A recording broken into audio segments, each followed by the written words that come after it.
cooperative trainings and challenges facing their realization. Indeed, training anywhere and at any time is very important for quite a number of reasons. It improves job performance and it enhances skill development. It creates better opportunity for increasing earnings, and it also helps in achieving better career prospects for individuals, for organizations, and for societies. And training is good for cooperatives, which we are actually interested in. Those supporting cooperative practices in Nigeria are doing quite a lot these days, and they include the Cooperative Federation of Nigeria as well as the Institute of Cooperative Professionals of Nigeria.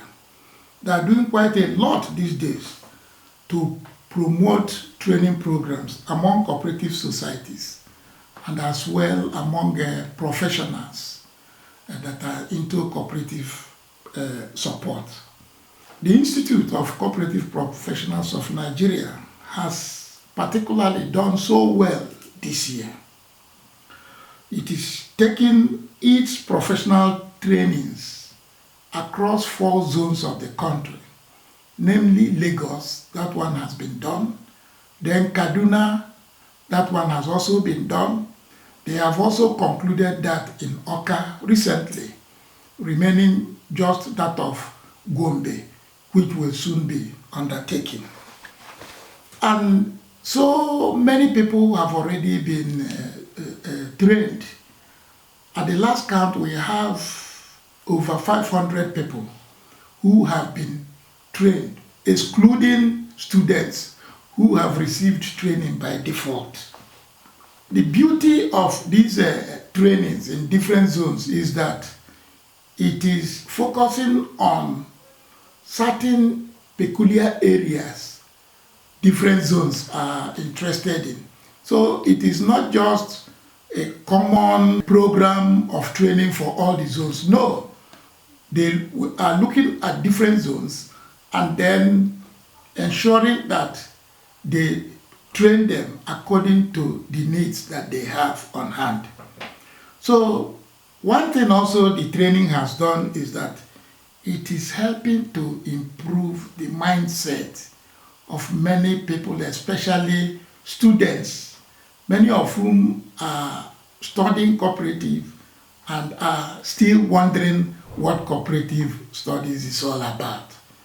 During the training program, the Institute has been able to disabuse their minds of any fears, and many of them are now happy about the course they are undertaking.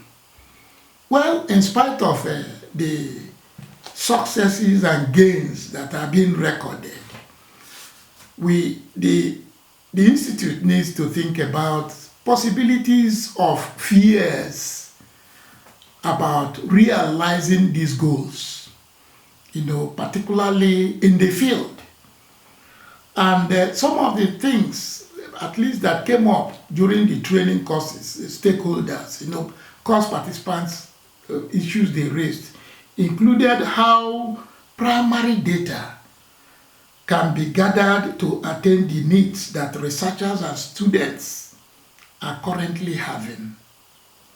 Another, of course, you know that the NBS, National Bureau for Statistics, is actually having problems about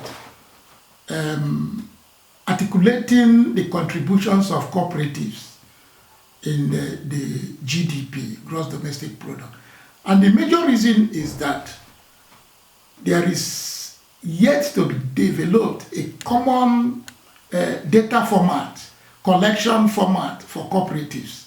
So these are some of the things that need to be urgently done. Another is how soon can the current gaps in cooperative laws and regulations be amended. Some individuals have been going to the National Assembly seeking to take one problem or the other, to the National Assembly, and most of them have not been able to come out successful because the problem of the law needs to be centrally organized. It needs to be permanently coordinated so that things can work better. Now, another issue, fear, is how will more cooperative regulators be made to key into ongoing efforts to improve the standard of practice in Nigeria. The point is that if we are talking about training different stakeholders, training practitioners in the field, then the regulators themselves need also to have training organized for them. And this is something we think that the Institute of Cooperative Professionals of Nigeria can do. And what does this require?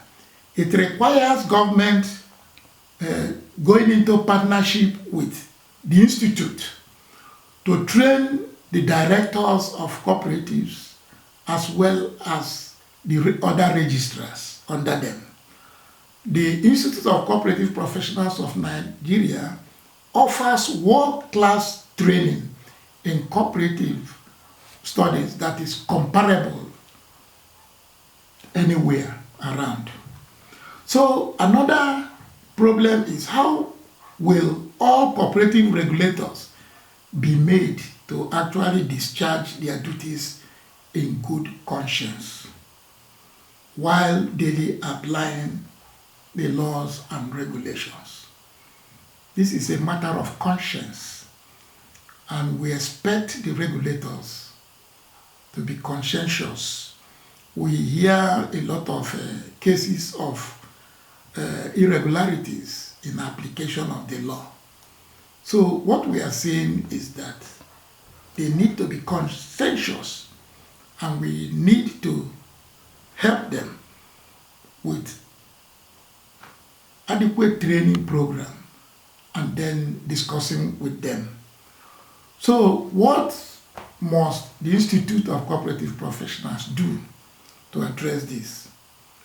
The Institute needs to hasten up in enforcing the standards of its practice. The standards that it is listing and outlining, they need to begin to enforce them.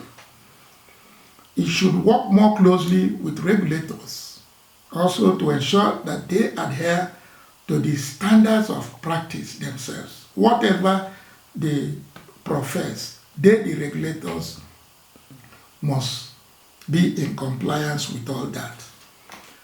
And a starting point should also be to ensure that all cooperative regulators become members of the Institute of Cooperative Professionals of Nigeria.